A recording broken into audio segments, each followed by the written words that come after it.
So good morning, everyone. Happy Friday. We're almost done with October. It's hard to believe that in just a couple of short months, it'll be the end of 2021. But once again, we're grateful to have everyone here and to have this group to support and get us through these interesting times. And today we have a really exciting meeting planned for everyone.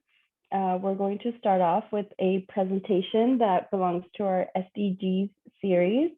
If you all remember, Daniel presented last week on how we're going to kick that off again.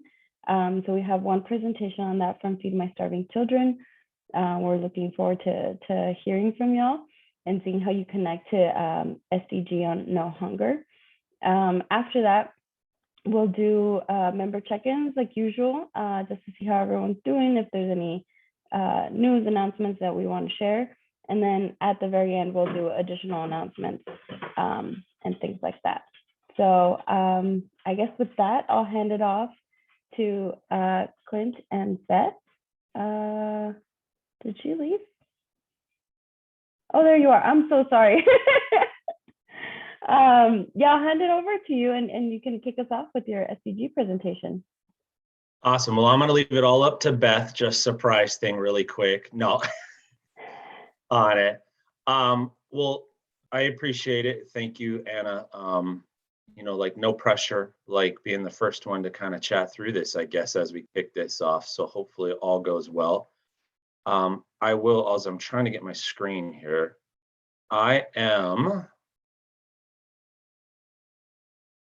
there we go. I'm just going to apologize in advance. If I disappear, it's not my fault. It's Cox. I'm going to put the blame appropriately where it is. So if I talk fast, I am just trying to work through my scare of internet crashing on me today. So we'll leave it at that. So I think we've shared a little bit before, but I'll kind of fill in from the top who we are, a little bit about the SDG, kind of some of the key targets as we go through this. And I will throw in too, I just thought this was super unique. As we've started to kick this off, two of my kids have actually delved into the SDGs all of a sudden at their schools. So I thought that was really cool that awareness is kind of continuing to spread. I know it's should have probably occurred a little bit earlier, but I thought it was great that we're getting more involved in it now. So I thought that was really, really cool to see. Okay.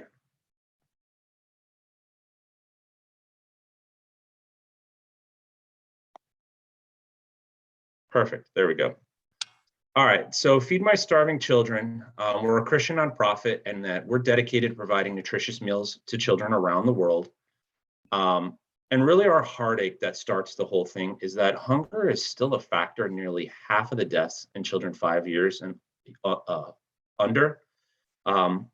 We estimate that there's still 6,200 kids a day that die from causes related to undernutrition or malnutrition. So that's where it all really starts for us. As we were chatting, obviously the key for us is the SDG number 2, no hunger. But taking that a step further, I really, as I looked into this, didn't realize that there was some key targets to kind of dig a little bit deeper. And as I look at kind of the first level, the main thing that we do as an organization, that we work to address the universal access to safe and nutritious food, and then also end all forms of malnutrition. And I'll kind of explain how we do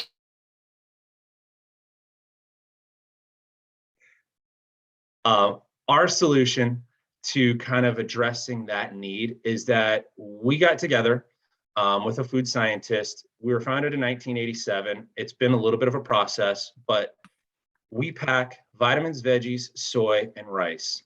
Obviously, there's no secret to veggies, dried veggies. There's no secret to dehydrated soy and no secret to the rice. Really what we came together with that food scientist with was to develop that vitamin formula that not only adds the flavor to our meal, but it's also the nutrition specifically developed for those undernourished and malnourished children. So putting that together is what we began to do.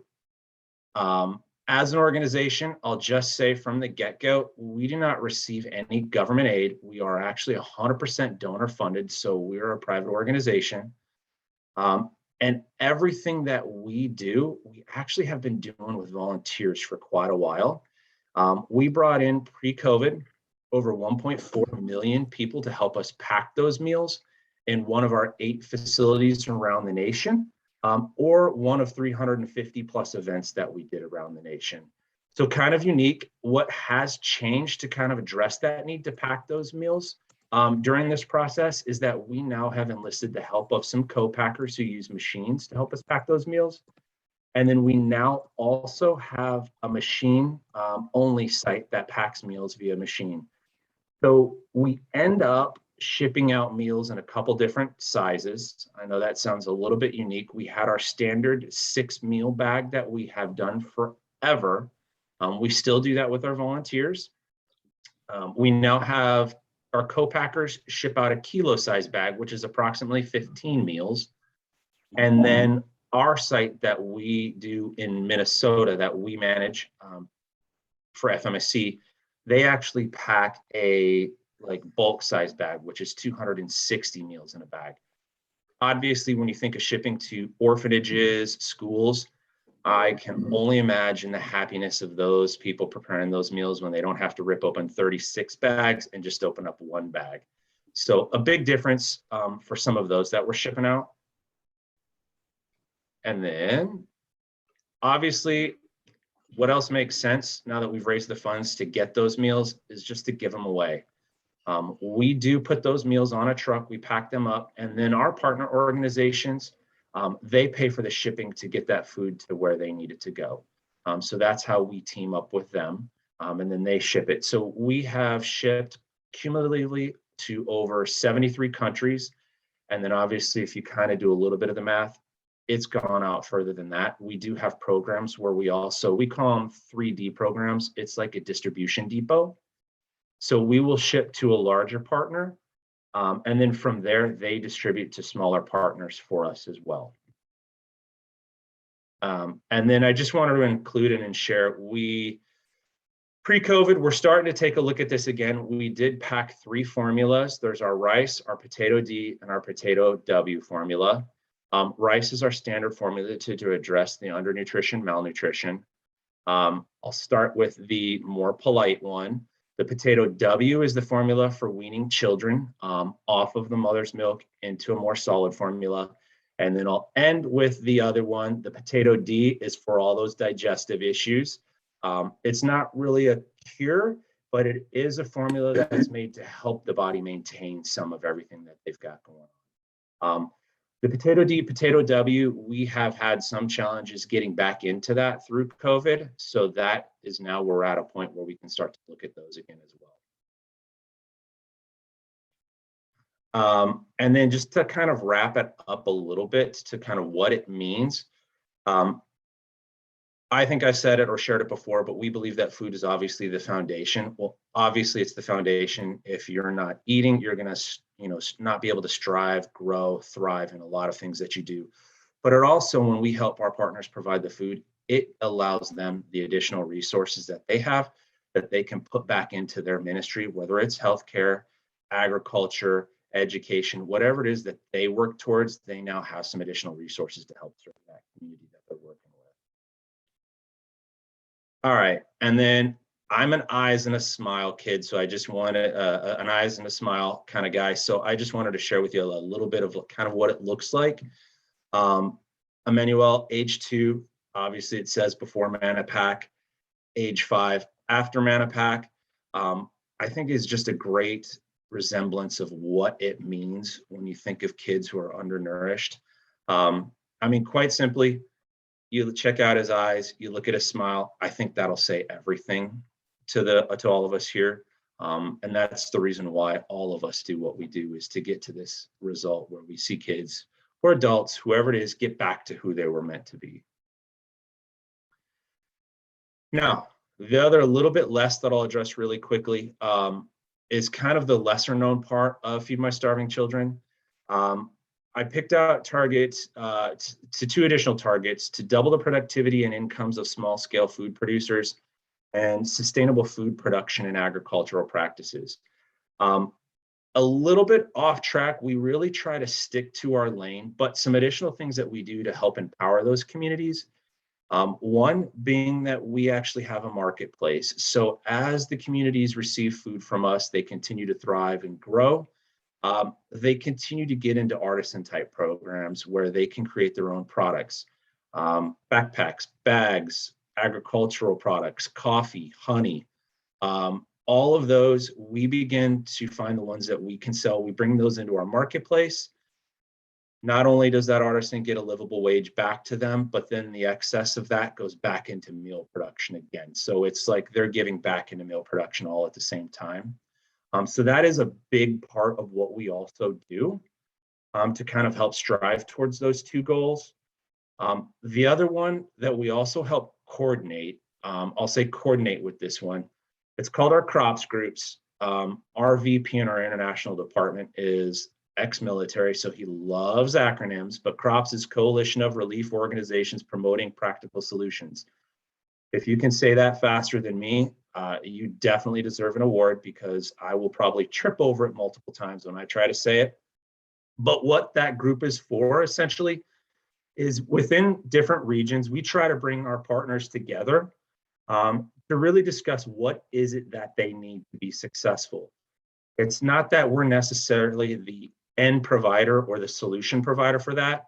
You know, like Mark, I know you guys work with wells and water, but what is it that somebody else may have an expertise in that they can continue to aid their other partners within that area? So we like bringing those people together to do that. And then the other piece that we do is called our PBFAs, our project-based food assistance programs. These are actually really highly targeted projects that FMSC sponsors fully. So that means that not only will we provide the food, we're going to cover the shipping, we try to bring in the resources that are needed. And when I get back to kind of that agricultural piece, that it's, you know, helping people continue to get into agriculture, continue to thrive, get what they need. We're actually currently working on a project in Jeremy, Haiti.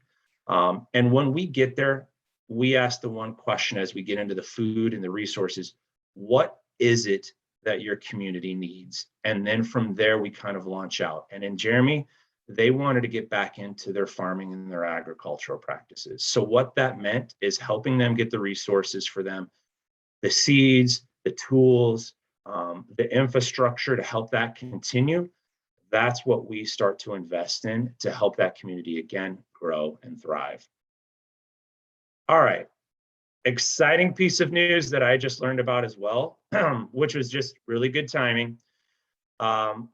This Saturday, we are actually receiving an award from the UN USA, so the Dallas Association. So we're going to receive the Global Leadership Award, again, targeting the no hunger goal.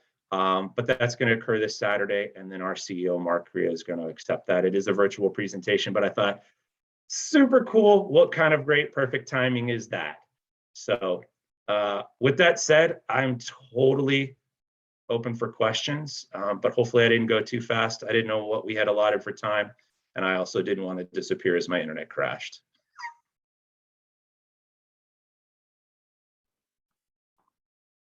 Wonderful. Thank you so much, Clint. Do you mind unsharing your screen so we can see everyone? There we go.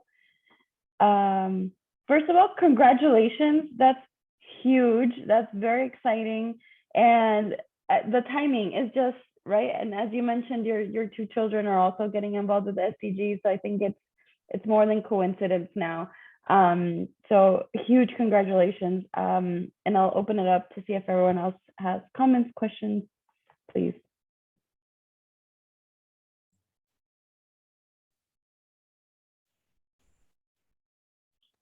Clint, I know the merchandise that we've seen when we've done a packing event with you. Is that part of then the program? Is that all wrapped into the work that you're doing? Is in regards, like, do we manage the actual artisan project, or I'm not sure. Is it connected to food distribution then? the people that make that?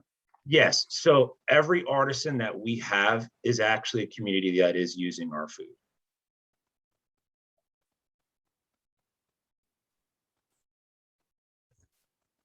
Hey, Clint, are you seeing any supply chain issues with the issues that are going on around the country?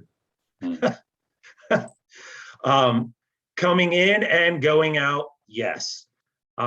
Everything from the fact that, we struggled to get our artisan products here. We just started working towards getting honey from one of our partners. It is still sitting and even in customs. It's arrived in the US. We can't even get it out of customs in the US. So as simple as that to, we struggle. And I'm glad this does not, and I think I've said this before probably, and I know I say it every day, I'm glad this isn't my job, but the struggle from our international department to find the containers, find the ship to get it on and get it out and get it in a timely fashion, just so, unfortunately, our partners can struggle with the same thing. How do they get it out of customs because of the backlogs? So yeah, from top to bottom, we're seeing them.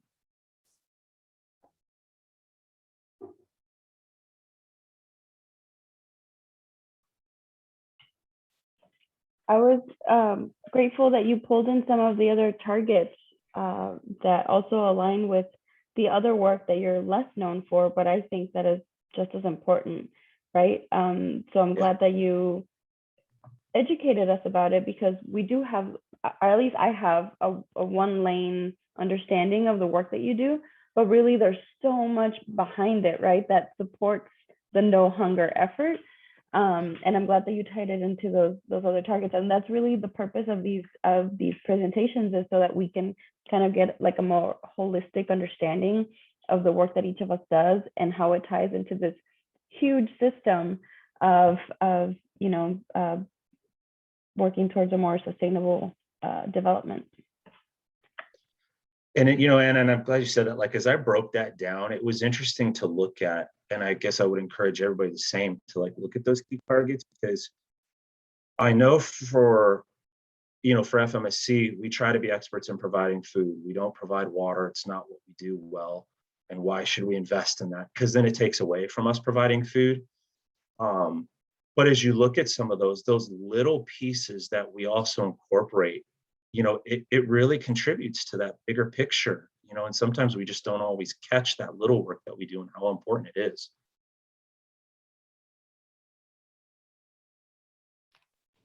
Hey, Clint, thanks for the presentation.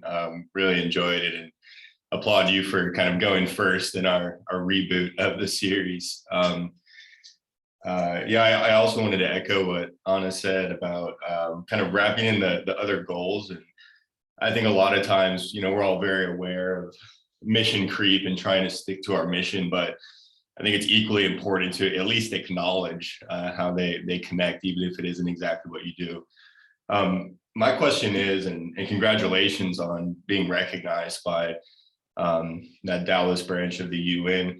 Were there certain steps that you guys took to kind of receive that recognition, or certain metrics that you kind of track to show your impact in that area?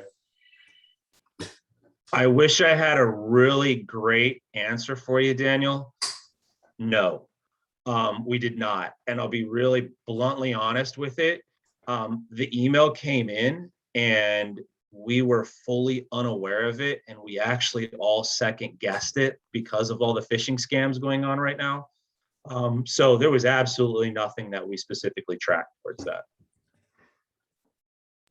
Well, that's what we all hope for, right? That we just get recognized for our work. That's awesome. Congratulations. Thanks.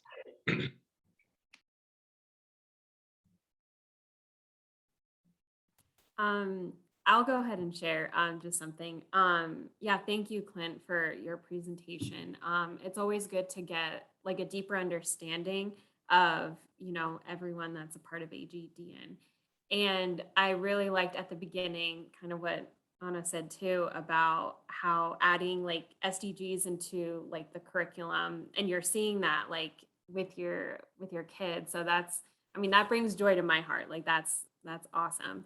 And even when you were going through and, talking about the process for, still continuing throughout COVID with the help of volunteers and everything.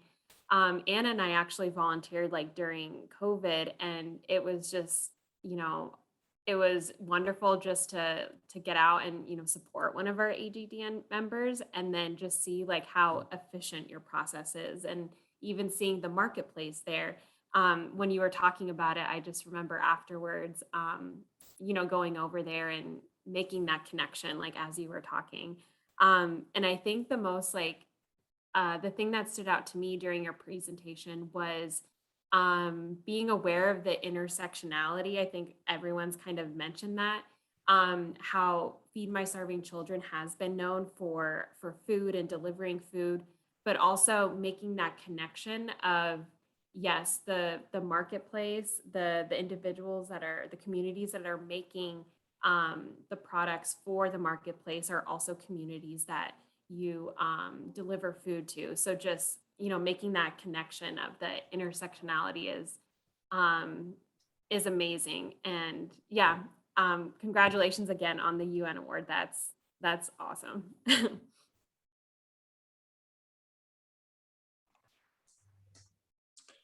I had a question. Oh, Go ahead, Mark. I was wondering, we get direct inquiries for assistance from individuals every day, all around the world. People figure out our email address and send us. How do you guys respond to those direct inquiries? I'm sure you get them like we do. Yeah. So I don't work directly with those inquiries, but I can tell you kind of like, and it's a great question, Mark. Like, we have started accepting more inquiries now, and they are handled on an individual basis by our international department, who essentially can kind of take a look and say, where are they? What are they asking for? Can we provide it? And if not, is there somebody nearby that may be able to help? So it's not always the easy answer, to that. But there's always kind of, can we make that correlation of, Mark, if you reached out today and said, hey, I have 20 kids that I am just trying to feed, can you help me? They would look at that, and the answer might not be, yes, we can help, but it might be come in the form of, unfortunately we can't, let's start that conversation. And I might reach out to Anna and say, Anna, would you be able to share some food with Mark? And we might start to make those connections with people. We may not always be able to help, because big picture questions come into place with that. And our international department looks at when a request comes in, are they going to be able to afford what we can ship? Can they even get the food there? Do they have the experience? Is there anybody nearby them that has the experience to help them? If we can get it there, yes, they can afford it.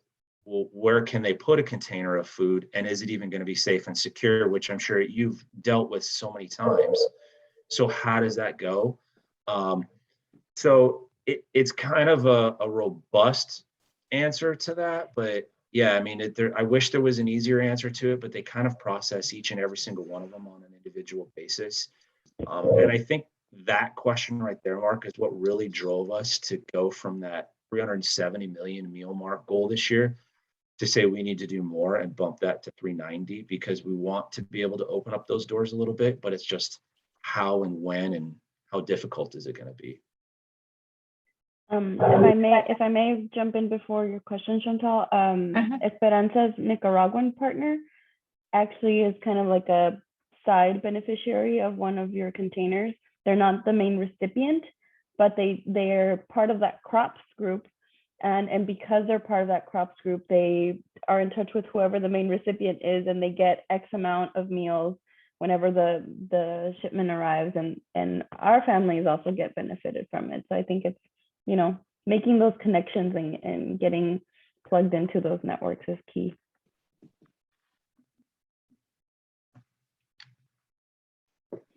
Okay, I have a question. First of all, congratulations. That is really fantastic, and I appreciate the work that you're doing. Tell me and do you know what has been the change during COVID in food insecurity just at large? Do you know how big of a change you're seeing in need? I mean, the change is obviously drastic, but I can say, I mean, I can list off, let's just look at, I mean, a country that's in despair really at this point in Haiti, you know, I mean, I think there was upwards of 100 additional containers requested by partners just in Haiti alone. Um, so, from that perspective, I think that's just a good example. And Haiti is not the only country struggling at this point. Um, so that number has been drastically increased. I know for at least the past couple of years, we've, COVID knocked us back down a little bit because of that, but we've been at that 370 million meal mark. Pre-COVID, if we even just look at that perspective as it's changed, pre-COVID, I think we were nearing the 465 million meal request, that we were unable to meet. Our target, what we would like to move forward towards is 500 million meals. But I can tell you that I know that won't even meet the need probably of the current partners that we have, yet alone any new requests that we get.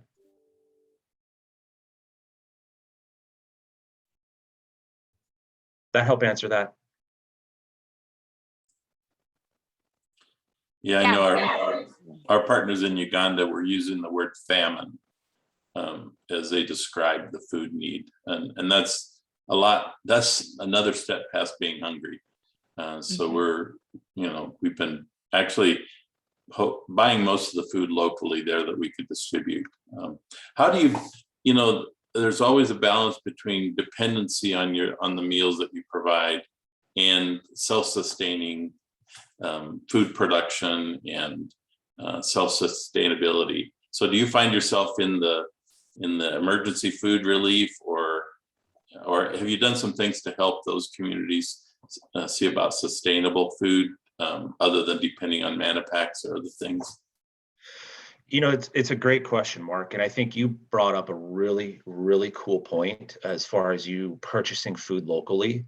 And I know that can't occur everywhere just because of economies. So two things, obviously there's only so much that we can do to really address that dependence piece. Two things that we look at, one, we actually have started a new program where we pack everything except the rice. So it's our soy, our veggies, and our vitamins. And then we try to buy that grain locally in some areas to help support that economy, which is obviously something that, needs to occur to help those economies continue to thrive. So I know that's not necessarily going to address a dependency issue, but if we can help support those local economies, I think that is one next step that obviously we could potentially take action towards. And then our PBFA programs are probably the most targeted towards your question, where we are trying to holistically answer that question. What do you need to do in this community in order to change the community at whole? The one in Jeremy, Haiti is fairly recent. They've had the earthquake, so I know that will probably extend that period a little bit. We had a project in the Philippines. And during that project in the Philippines, we worked with the local church, the local government to kind of take a look at that. And I think this probably most closely answers that question, Mark. But through that project over 5 years, household incomes doubled, so they were able to change that. One of the things that the communities asked is we want to be able to make money. So through that, savings groups came out of it. Some micro loan questions came out of that. It was that investment and how do they continue to support? And from that, there's been stories shared of how families are now helping families. how the community has worked with the church to start a local food bank. And then even through those savings groups, which I just find so unique when I look at our culture as we sit here today. The savings groups are targeted towards helping their neighbors. And I don't know about you, but I do not have a stash of cash sitting there to go, oh no, my neighbor's car broke down, or oh no, my neighbor is sick, and I go help them. But there was even a story that came out of the Philippines where a lady was sick and the community stepped up and took care of her medical needs from that savings group. So I think that is probably the closest way that I think I can answer that question as far as how do we look at that dependency issue? Are we just providing food on a constant basis, or are we trying to help change that situation?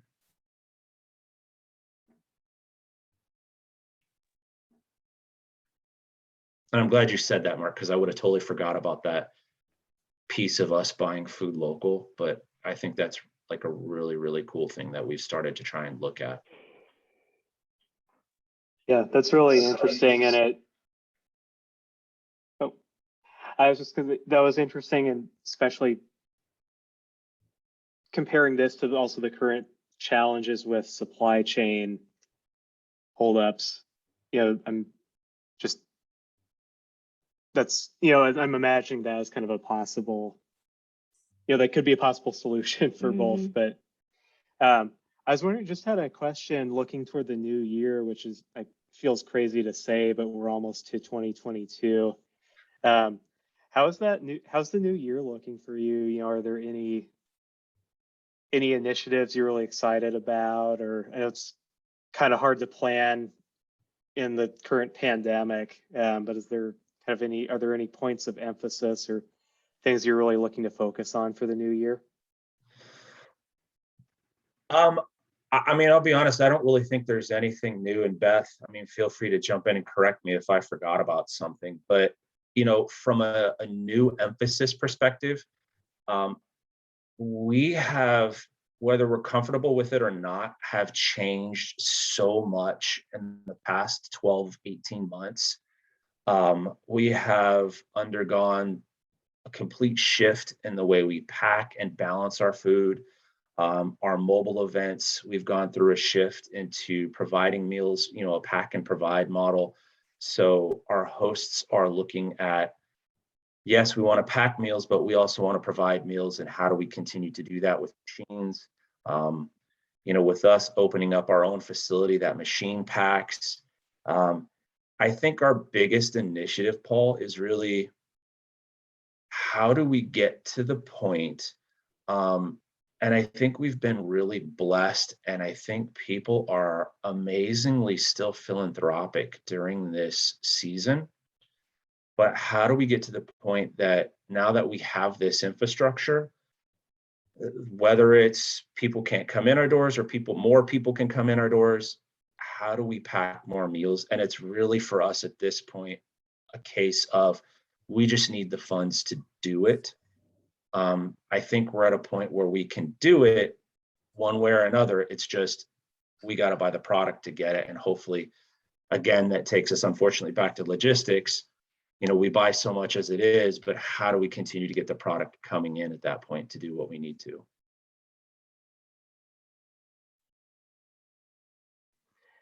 Yeah, that's a great point. Thanks.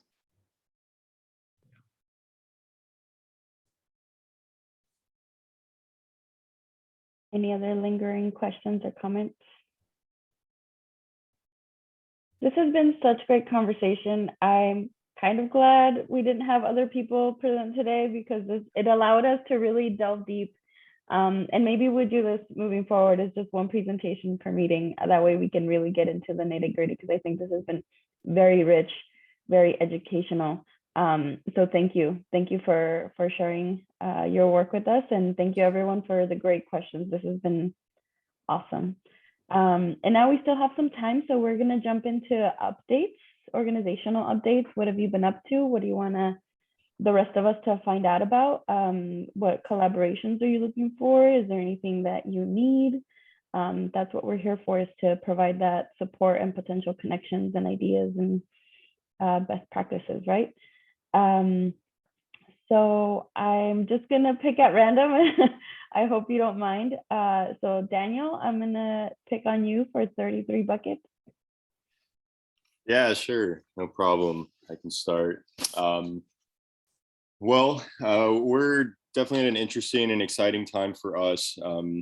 I personally have just booked a trip down to Cusco, a 4-week trip.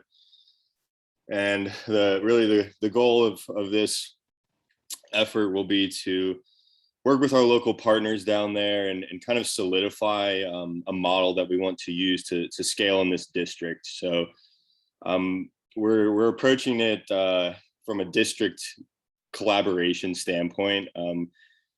Since we've been founded, we've kind of always worked on an individual community basis, which has a lot of benefits. Really understanding their perspectives and their desires as a community. But we're excited about this district-wide model. It kind of inherently has a higher level of accountability. We're able to depend on the municipality in a way to hold the communities accountable and communicate with them. Something that I would like to share with the group, and maybe if anyone's had experience with this, I'd love to connect with you at another time. We were lucky over the last year that there was actually an individual from Peru's Ministry of Living, one of their federal branches, who was working in the district on like a contracted project, basically doing exactly what it is that we do, which is empowering water managers to better treat and manage their community water treatment systems. So we've been working with her, and she's been a really great asset to us, but her contract is actually ending, and they're not renewing it, and they're not replacing her. So that support is just kind of going by the wayside. But with that being said, we kind of identified an opportunity where we're like, okay, well, what are your plans after you finish this contract? And she says, I'm not sure exactly what I'm going to do for work, but, I'm committed to supporting you guys and supporting the district. I've developed a relationship with these communities and things like that. And we said, well, potentially we could figure out some sort of collaboration, like a contract or a part-time staff member, which is something that we've never done before. We've never actually, paid anyone in Cusco to help facilitate our projects. But it's something we're really excited about. The logistics are scary. How do you go about paying a contractor in another country, and what are the kind of the technicalities involved with that? How do we kind of ensure that there's a high level of accountability there? Setting up a line of communication that makes sense for us and that makes sense for her, and understanding her expectations and getting her to understand our expectations. So that's something really exciting for us, looking into hiring a part-time staff or a contractor down in Cusco. So I'm sure every organization has probably been through that at some point, who's worked internationally. But yeah, I would love to connect with anyone who might have some personal experience with that.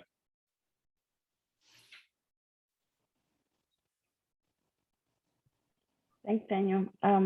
I'll get with you offline, but I'd love to connect you with our partner in Cusco as well. They might be able to help with some of that contractor information, and it'd just be good for them to know about the work that you're doing in the region. Awesome, thank you. Do you want to pick someone to go next? That way I don't have to pick. Sure. How about Kelly? Would you like to go? Hi, good morning, everyone. My name is Kelly Cooney, and my organization is Wellness Warrior Foundation. And COVID struck us actually in April, right when we were getting ready to go to Puerto Rico. Our mission is to provide free herbal medicine clinics to communities in need. And not only do we provide that, but we also do herbal medicine relief if there's a time of disaster.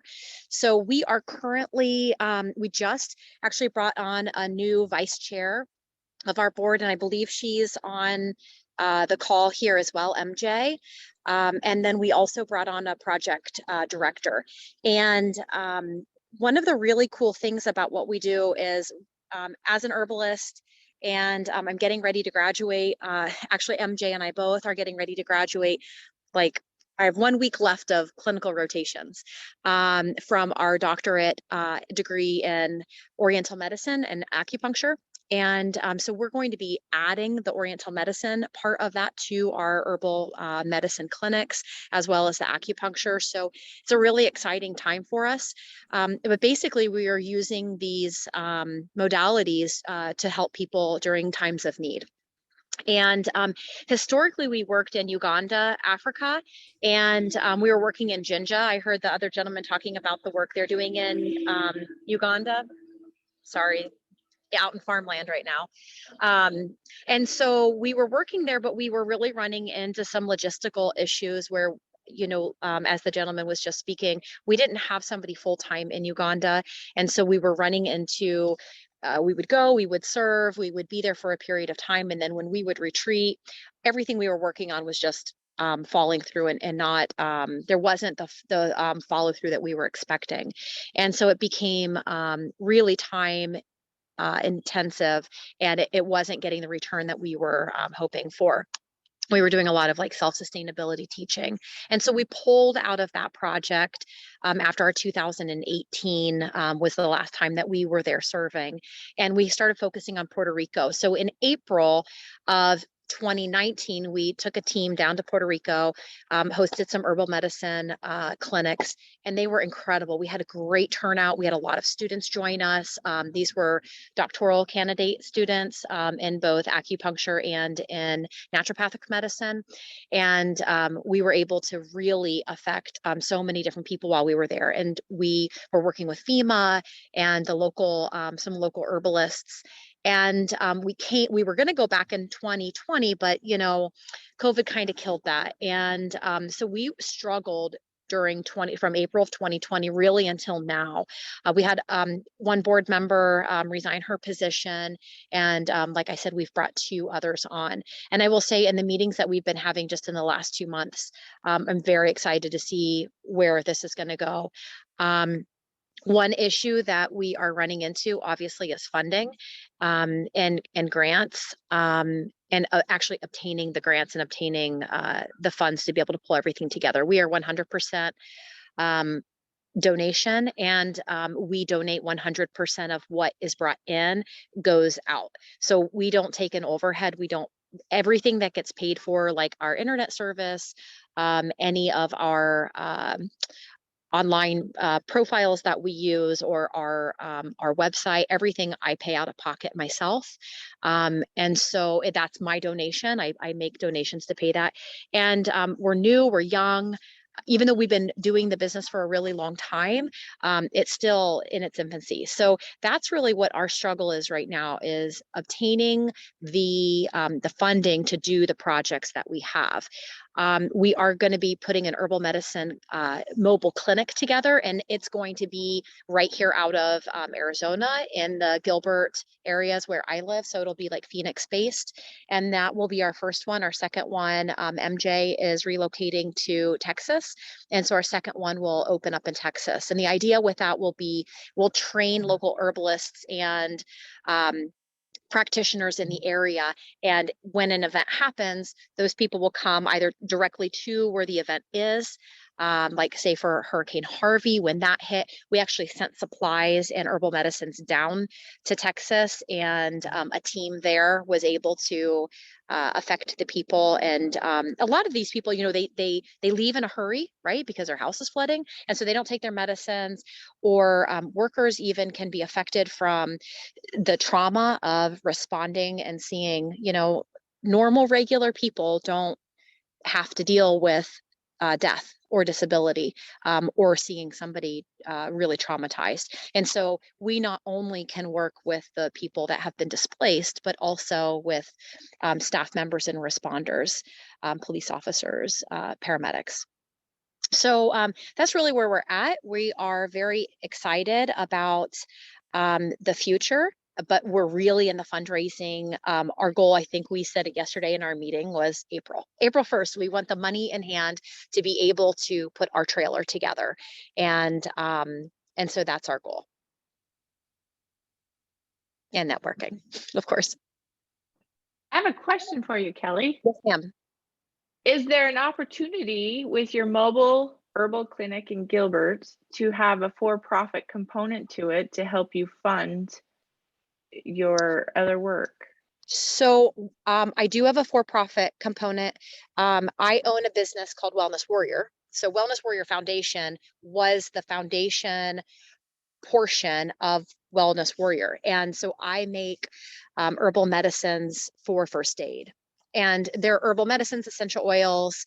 We bring everything in through like raw product, and then I create everything myself. And so there is a for-profit component as far as like a product is concerned. And once I graduate, I'm going to be opening a business called Arizona Wilderness Medicine. And that is going to be like a clinic where we're going to then move Wellness Warrior and the foundation to operate out of that facility as well. Like a full medicinary, which is like a pharmacy for herbal medicine, and an education center. So there's, on the private for-profit side, there's a lot moving in the right direction.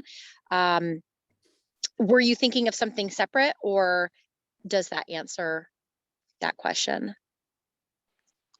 Yeah, no, that sounds amazing. Thank you. Thank you for sharing, Kelly, and hopefully you can keep us posted on your progress. I know there's a lot of development and fundraising professionals on this call. And every once in a while they'll share their nuggets of wisdom. So hopefully some of that can help and impact you. And if you want to share your link to your Wellness Warrior shop, Okay. maybe we can browse and support that way too. Okay, absolutely. Thank you. Thank you. Chantal, do you want to go next? I do. I have one tool that I'll just share right here. We're leaving with the team on Friday for Ethiopia. And our challenge during COVID, of course, we haven't been able to travel. We do microloans that include mentors and business training and literacy training in particular. And one of our biggest challenges has been getting the materials, of course, to the people and reaching enough people. I don't know that there's any third world organization or developing country organization that couldn't. We found this, it's a Rachel server. You can download any PDF product, and they have mirrored a lot of the best education websites, and it's no internet. So I take this into a rural area. If they have a smartphone with Wi-Fi, they can download for free. So we're launching those in gathering places. We've joined a collaborative effort with 2 other NGOs and launched 200 in Ghana, Benin, Nigeria, and these will be the first 10 going to Ethiopia. So we're going to have business training, and then from there they can qualify for the microloan program with a special arm for illiterate women who do phenomenal when they get a little bit of knowledge. So the Rachel server, you can download books, videos, audio. It's a way to get digital information out to rural areas without an ongoing cost. So that was my share for the day. That is very cool. I'm personally very excited to hear how it goes, because I have a feeling that a lot of us could potentially implement something similar, either in the countries that we work or some of the other partners that we work with. I think that sounds very, very promising. That's been the big challenge in COVID is internet. If you don't have internet, you can't do business, you can't do school. Yeah, so that's what I'm thinking about, is all the schools that our partners work with. In Bolivia, they haven't gone back to school yet since 2020. So you can imagine the ramifications of that. Anyway, Laura, do you want to go next? Sure. It's been a wild year. Some of you know, my father died suddenly in February, and he also had a charity and 3 businesses that I am now running for my mom. And his charity's a local children's charity. It's a mentoring and scholarship program. If you know of any mentors, it's an 8-year commitment, 4th grade till they finish high school. Sort of like big brothers, big sisters, but with a focus on education. And they get a $25,000 scholarship to college when they finish. Most of the kids are immigrant children, and we're in particular need of people who sort of represent the communities that these kids come from. So we have quite a few Latino children, but we also have a Vietnamese girl, we have Haitians, Afghanis, we have, you know, a lot of different countries represented. So been busy with that as the school year started. And in Tia's world, lots of good things happening. Thank you, Anna, for giving us a plug. In July, we passed 500,000 people served in 5 states in central Mexico. For those of you who don't know what TIA is, we train and equip community health workers in places that have no doctors. They learn midwifery, they learn how to set up IVs, they do first aid, they can diagnose diabetes with a glucometer, they learn nutrition, psychology, addiction, all kinds of things. So we're really excited. We also surpassed 1,000 health workers that we've trained, and we haven't lost a single one in 16 years. One of our health workers from 2007 was able to get higher education to her town. They only had elementary school. She lobbied and got junior high and high school. So she was able to complete her education too. Her son is now a paramedic, and she is also studying to be a paramedic. And we secured a scholarship for her daughter to a nursing school in Guadalajara, and a nice host family to stay with while she's in Guadalajara. We just are finalizing a partnership with the state of Sonora. We're going to be training community health workers in the Yaqui communities to start, and we're hoping to reach the Pimas and Apaches also living in Sonora over time. And let me see, I have stepped down, at least temporarily, from teaching at ASU and U of A in the business schools because I'm just too busy. But other than that, life is good. And yeah, and I'm hanging in there. I've got a great support network, thank God, because I don't know how I get through all of this, and a grieving mother, and she had to have major surgery over the summer. So I was her caregiver too, but it's great to be back here after the summer break and see all these beautiful, familiar faces to me and some new ones too. So thank you all. Thank you, Laura. We're glad that you're back and that you're hanging in there, and I hope that you also count on us as a type of support group as well.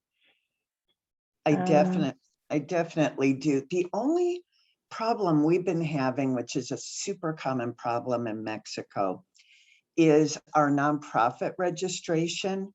We went through the federal steps about 3 years ago, but to be able to receive cash donations there that are tax deductible, you need the state sign off. And Jalisco has taken forever. One thought I had was trying to see if, since the Sonoran government wants to work with us, if maybe they could help us expedite it if we register through them. But if any of you have any experience with, we can get an especie, which means in-kind donations, but if any of you know any tricks or shortcuts or which state is the most friendly to getting nonprofits registered faster, I'd sure appreciate it. Their current administration is not at all nonprofit friendly. Right. I have a comment and then I'll jump into a quick Esperanza update since it's relevant. Kathleen from Steps of Love, she recently helped the organization in Peñasco in Sonora go through that. So she might have some insight. I don't know. She's the only person that I know that might have some information on that. And just as a quick update on the Esperanza front, which was also included in the newsletter, Esperanza and Steps of Love recently merged as of October 1st. It's been a long process, a lot of due diligence on both our ends, but we're very, very excited. So what this means is Steps of Love is coming under Esperanza. Eventually, that organization will be completely absorbed, and Esperanza will then take on the responsibility of fully supporting their nonprofit partner in Mexico. So we can add another little flag to our partner countries. So I'm actually going down to Mexico, to Rocky Point in 2 weeks for a strategic planning session. So we're very excited. And to give credit where credit is due, I don't think this would have happened if it hadn't been for this group. This is where we came together and learned about each other's work. So I think it's just a testament to what the collaborations that are possible out of this amazing group of organizations. So thank you. And I'm going to pass it off to Natalie. Thank you, Anna. Well, basically with the organization, we are in a process of transitioning the model that we had before. We have focused a little bit more towards the funding mix and making sure that we become sustainable. Right now, we have been able to just generate great connections with organizations that serve foster children and adoptive parents. That's where we want to provide social emotional resources and programs for emotional learning, social emotional learning. So we have been focusing on those connections on November 20th, and thank you, Anna, for sending that invite. We will have our pop-up festival that was in partnership with 6 Seconds and UNICEF World Children's Day. It's a great opportunity because many foster children and many adoptive families are going to visit us. They're going to be there. Many children in need, as well as children that have already been have already found like their home, like their forever home, right? And we're also going to have Karen Middle School, who's going to host this space for us, and some of the students are going to go there. Right now we have 30 children, and we still have a month for them to register. So we are also in search of volunteers that would like to be there. And of course, if you guys in any of your organizations would like to have a booth in there, I would definitely encourage you guys to contact me and let me know, because I think that it's a great opportunity for other people and even families to see you and see what you guys do. So that's basically where we are at. That's our upcoming festival. And the idea is that people can see what we do in terms of providing these programs and these resources to children in vulnerability. That's where we are at right now. I don't know if any of you have any questions.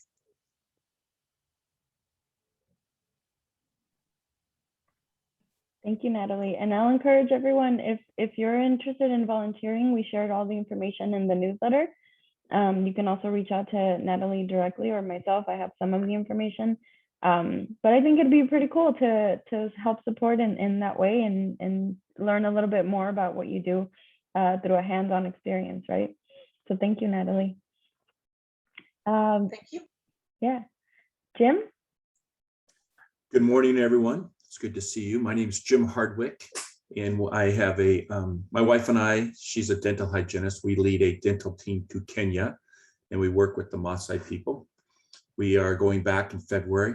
We'll be taking 3 dentists, 3 hygienists, and 3 assistants.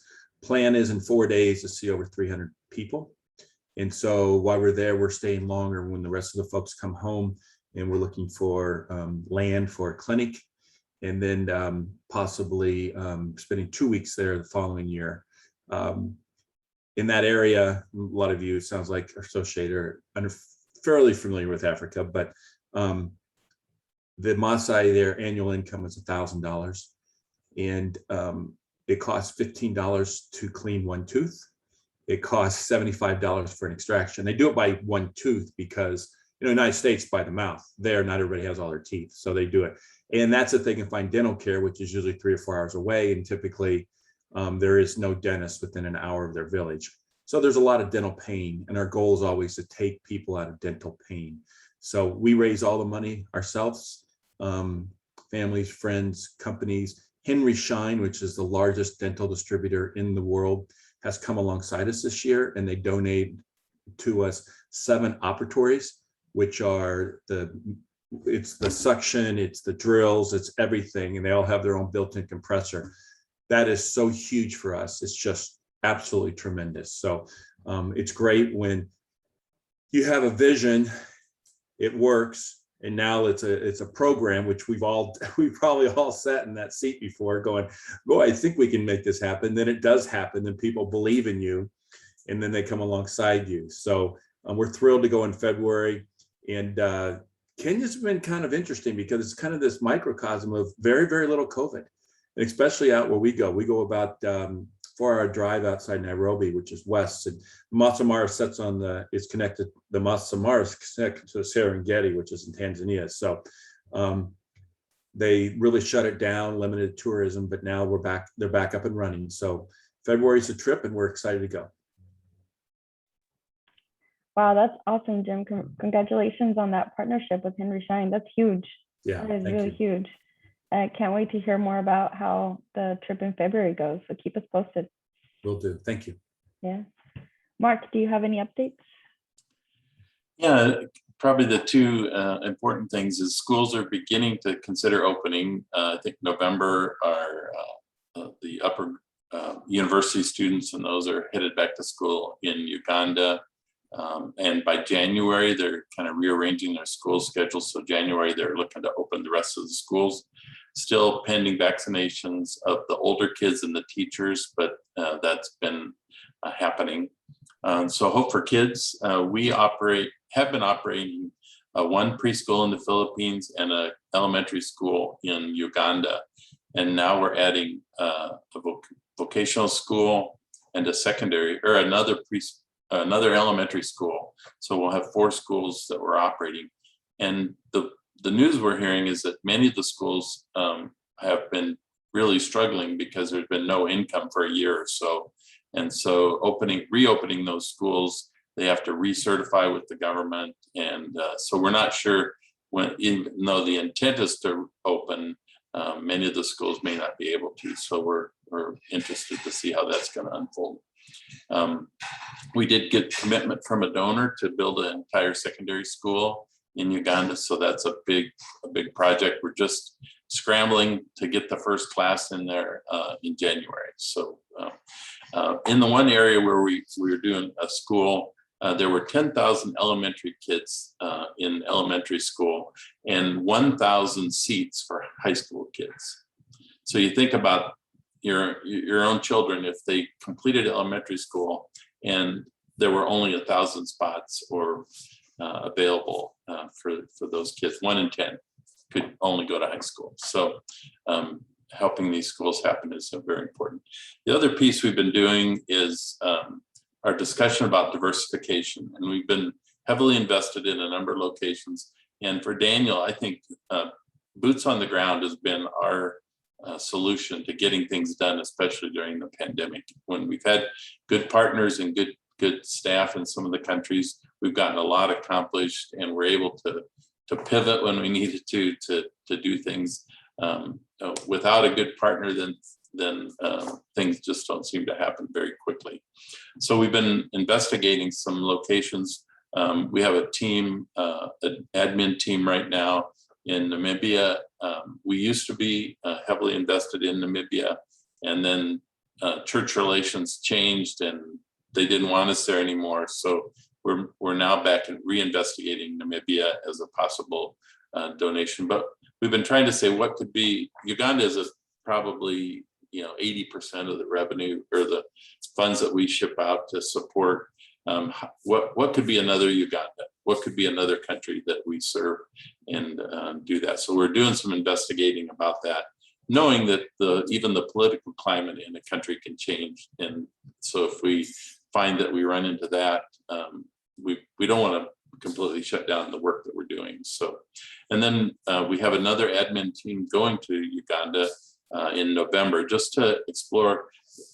We typically send 200 to 300 people a year out on trips with us, short-term mission trips. So we want to explore what that's going to look like, taking a group of 20, 30, 40 people at a time, and how we're going to manage that and make sure they're safe, make sure the villages we visit are safe, because we would hate to be a part of an issue in a country with the spread of the virus, and in a place that hasn't, like Jim said, Uganda hasn't had a big outbreak of COVID, so we'd hate to be a part of the problem in that area. So, but it's been a great year for us. Well, we're well ahead of last year, so we're excited about. And of course, for us development people, the last quarter is a crazy quarter. Lots of good things happen, and we're excited to see what God puts together here this last quarter. That's wonderful. Go ahead, Jim. Yeah, Mark, I've got a question. I've been to Namibia, and in overall two of these countries, believe me, I believe in education. In Namibia, they graduate a lot of kids from college. They get out and there's no jobs. And that's a big, big struggle. We were in Namibia and hung out with the Himba tribe, and that's only 1,800 people left. And when they're nomadic, these kids go to school, they don't come back to their tribe. So that tribe is slowly dissipating, which is changing after hundreds and hundreds of years of this culture, which evolution is going to happen. But how do we create, I say we, because I'm invested in Africa, how do we create those jobs? Because in Kenya, it's mandatory that they go to high school now and they get educated. And I don't know what Uganda's like, and then they get out, there's no jobs. So what do we do with these third world countries? We do have a couple donors that are interested. They're both sponsoring schools. So, but they are interested in the continuum of the challenge of jobs in the community. So, I think each community is going to be a little bit different. We've had out of our sponsorship program, doctors, lawyers, others graduate that some have decided to stay there, but many times they have to move to a city to get a decent job. So, but we have donors interested in helping think through that and what could they do. The other thing that happens in Uganda, the Chinese are big there, doing huge projects with roads and oil and that, but oftentimes the leadership in that, they only hire Chinese to do that. Or the Indians that are busy working there only hire Indians in those leadership roles. So it ends up being just worker roles for some of the people that there. So it's a challenging question. I don't know. We know that these countries are developing, and in some ways are leaping ahead. Many of them have cell phones, but don't have electricity or don't have clean water. So you think about what that's going to do to in the development of that country, and in a different way than things happen in the U.S. And I got to say about cell phones, I can be on safari in the middle of the Masai Mara, and my guides have cell phone connections. I can be in Queen Creek, Arizona, and not get good cell phone connection in my own house. Yeah. What is wrong with our technology? Can I just comment on the question?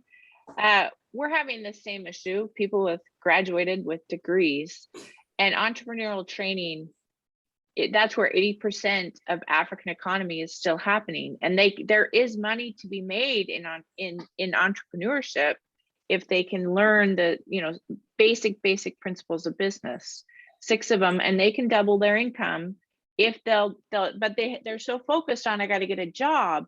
Well, in the meantime, they're still just living on a dirt floor in the neighbor's house, even though they've got a university degree. And we're saying, look, you've got to start something and look at what you've got, and you've got to figure that out. But we'll give you 6 basic business principles, and entrepreneurship is still the main driver for income in Africa. Excellent. Great points. Thank you, everyone. Wonderful conversation. Clint and Beth, I know we already talked about Feed My Starving Children. I didn't know if you had any additional updates or comments you wanted to add. I don't have any comments. Clint asked me because I've expressed interest in understanding what happens in these conversations. I'm actually in Illinois, and this has been enormously informative and actually good for my soul to hear this kind of conversation. So thank you for the invite, and it's just been a treat sitting in on this. And thank you for the work you're all doing. It's amazing. I don't necessarily have any additional updates. I just wanted to check. And we're so glad you're here with us, Beth. You're welcome back anytime. I can add you to our permanent email list if you'd like, and you can pop in whenever you are available. Thank you for joining us. Adriana, do you have updates you want to share with us? Yeah. So just an update too, in September, well, every April and September, we try to send 2 shipments a year to our partners in Nicaragua. And like Clint had mentioned, the supply chain and, just even getting a container has been very difficult. And our container that we sent in April actually is still in customs right now. So we decided to partner with this organization called Matter 360, and they're based out of Minnesota. And we were able to successfully send them 33 pallets of medical supplies and equipment. And some of the countries that they're going to be distributing the medical supplies to are Haiti, Guatemala, and Kenya. And that was just a wonderful partnership that occurred, especially now with all of the issues that we've come across in terms of supply chain and even just getting a container. So we're really grateful to just find organizations that are willing to partner with us in that way. And knowing that, they have the capacity and the warehouse space to take everything and distribute it to the countries as needed. Second update, just kind of focusing our energy on getting ready for our November surgical trip. In November, it's our Peds Ortho team that's returning there. They haven't been there in 2 years, but it's the same group of members that will be traveling. So they're really excited. We're really excited to have them travel there. And just to get some insight on our partners in Ecuador and what that's been like. Global Smile is an organization that does surgical trips as well. They focus on cleft palate surgeries, but they went in September, and we just heard that everything went well. It was very successful. They take a group of like 50 plus volunteers. So they were able to set a lot of like protocols and things in place, safety measures. And our partner in Ecuador is a little different from our other partnerships because they just have the capacity and infrastructure to have these COVID protocols, measures, taking COVID tests for patients. So we feel very confident in our team, and we're just hoping that it's a successful trip for them. And I'm sure we'll have stories for you after they return. Been a long time coming with our surgical trips. So we are very excited to see one through to fruition after so long. I also wanted to give a quick little shout out to Yashvi and Avantika. They are Esperanza interns that are joining us today. And I open the door to anyone that wants to invite other interns or other staff or colleagues to these calls, because for them it's really a unique opportunity to listen to these conversations and get more of an insight into the world of international development, especially because there are such limited opportunities in Arizona. I think it's important that we bring in our students to see what is possible, what is happening, what we're involved in. So I thank them for joining us this morning. And I'm excited to hear from them at our next meeting to see what they thought of this gathering today. And thank you, Avantika. Last but not least, I wanted to make a little announcement. We already talked about the TIA Foundation. They have an event on the 4th of November. It's a virtual event. There's more details in the newsletter. If you'd like to attend, they're going to be honoring Dr. Kara Christ with a Luminaria Award. I think that's pretty special, so hopefully you can join. Serkalai needs volunteers on November 20th. Also more details in the newsletter. If you can sign up to volunteer, it's a morning shift on a Saturday, I believe. And then last but not least, next Wednesday, we are having our Lunch and Learn series. This is also coming back, another very exciting bit of our work. And we're having Megan and David Schlinkert are presenting on decoding impact data and storytelling in international NGOs. They have a boatload of experience working with international NGOs in terms of data analysis and everything in between. So they really have a very important information to share with us, but I think it's also going to be very interactive and just relevant to all the work that we do. So hopefully y'all can join us. It's during your noon lunch hour.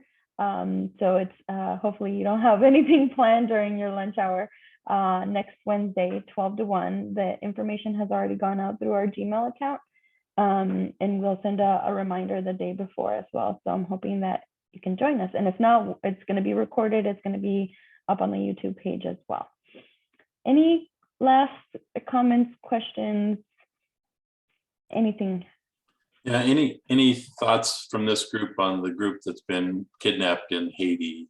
We have, 17 people there that are now being held hostage. And any thoughts on, I mean, we don't go to Haiti, and probably for that very reason, but this is a group that sends people and has people travel. We always try to have as safe a situation as possible, but any thoughts on that? Just don't let it happen to our group. Is that what we're... Well, do we know what, if anything, the government is doing to try and secure their return? I only heard about it, but I can't find any information other than that they stated that they were not going to be surviving long if the ransom wasn't paid, but I haven't heard anything other than that. No. Yeah, our military, that's my solution. Send the military in and snatch them, but I'm not sure that's going to happen, unfortunately. I just read a book by Chris Voss, who is a FBI negotiator for international and national for 15 years. He was a top guy. And it's called Never Split the Difference. It's a negotiation book, but it's great because it talks about negotiations. And he talked about Haiti. In Haiti, the kidnapping is a point of commerce for them. And that they found, and I don't know if it's this group sounds pretty tough, but the groups that he was dealing with, they would start out at 50,000. He could get them down to $5,000 because what they found was a pattern. This is amazing to think about it.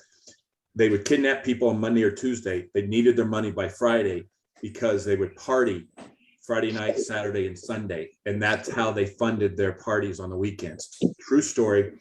And because of his negotiation skills, he always refused to pay the 50,000, 100,000. We could negotiate him down to like 5.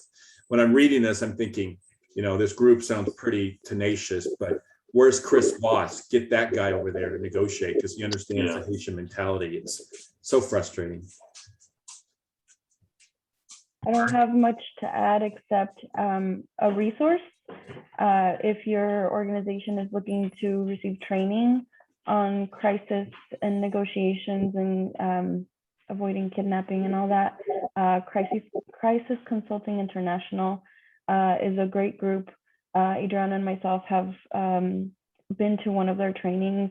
It was very eye-opening. I think we were functioning in a space of happily naive traveling, which, thankfully we haven't had a bad outcome or a bad experience while traveling, but it's good to know, what happens and how do you deal with it and what resources are available out there. So if anyone's interested, we have a contact there. We can share their direct contact. They hold trainings in person and virtually throughout the year. They're a great resource. I can share that with you, Laura. I see the link. Somebody put the website on here. So great.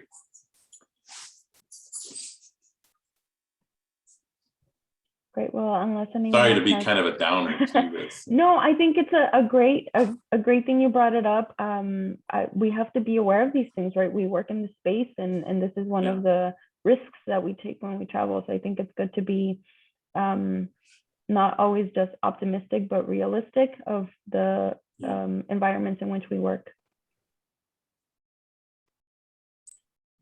Well, thank you everyone so much for a great meeting today.